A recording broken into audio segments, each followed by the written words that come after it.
Oke, pada video kali ini kita akan membahas tentang peristiwa paling penting dalam sejarah Indonesia, yaitu Pertempuran Surabaya.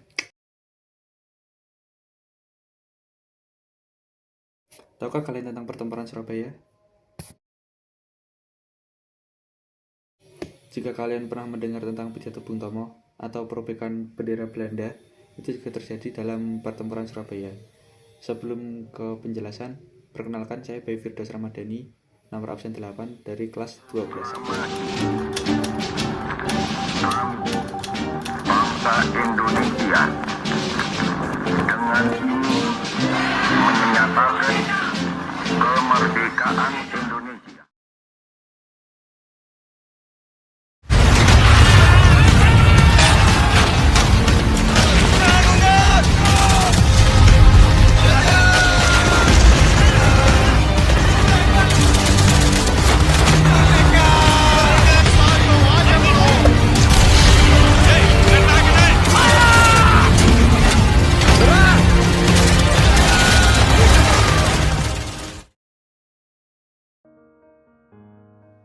Tanggal 10 November 1945, terjadi sebuah pertempuran besar di kota Surabaya antara pihak tentara Indonesia dan Britania Raya. Pada pertempuran Surabaya ini, tercatat sebagai pertempuran terbesar dalam sejarah Revolusi Nasional Indonesia.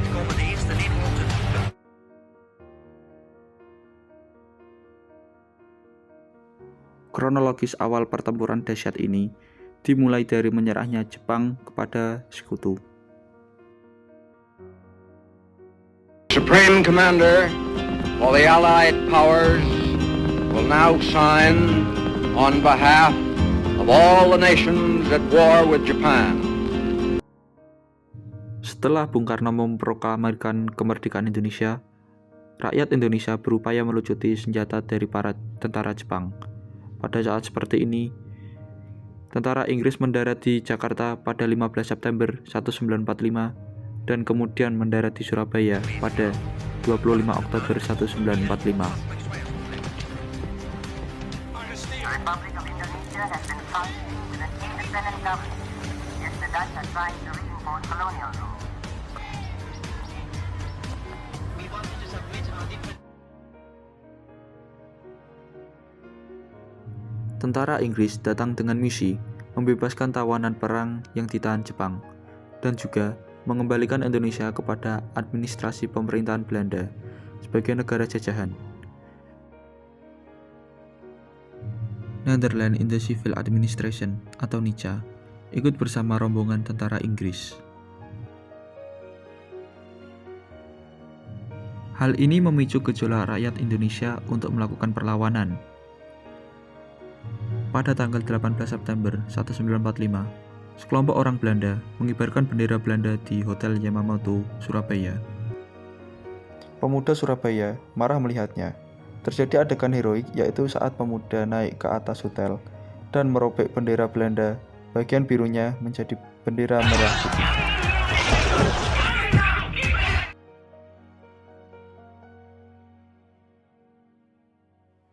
Setelah insiden Hotel Yamato pada tanggal 27 Oktober 1945, meletuslah pertempuran pertama antara Indonesia melawan tentara Inggris. Gencatan senjata ditandatangani pada 29 Oktober 1945 dan keadaan berangsur-angsur mereda.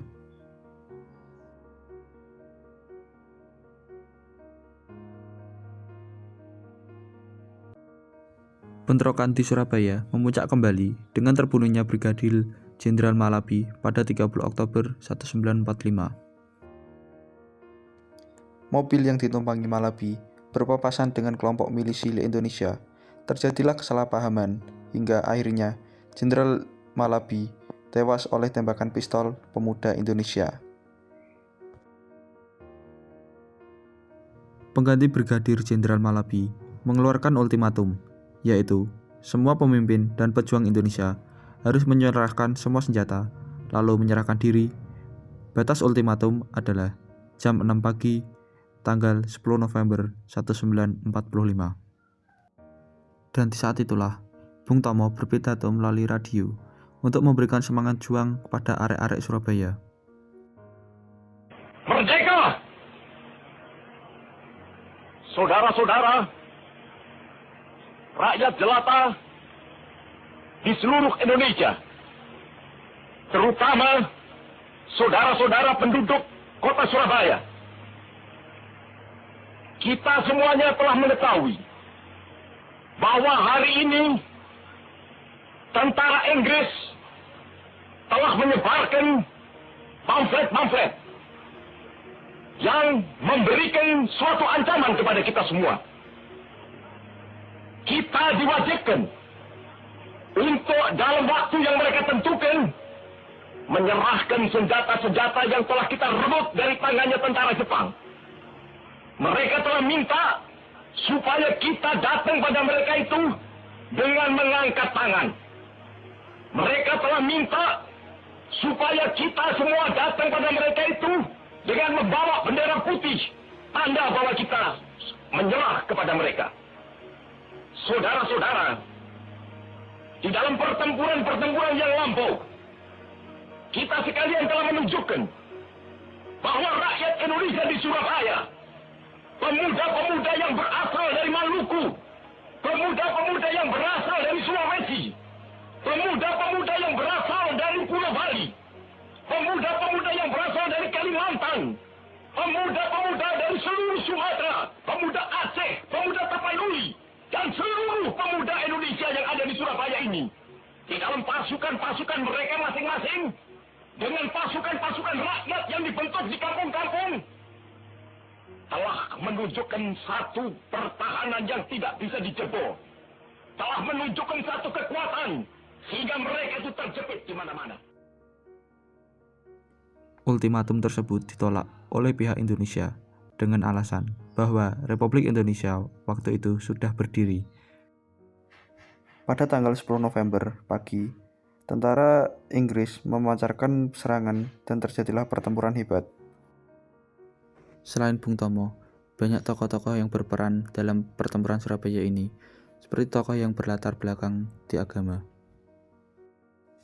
Meskipun tentara Inggris pada akhirnya berhasil menguasai kota Surabaya dalam waktu sekitar 3 minggu, perlawanan gigih yang ditunjukkan oleh rakyat dan pejuang Indonesia hanya bersenjata seadanya menjadi kemenangan moral dan psikologi yang luar biasa.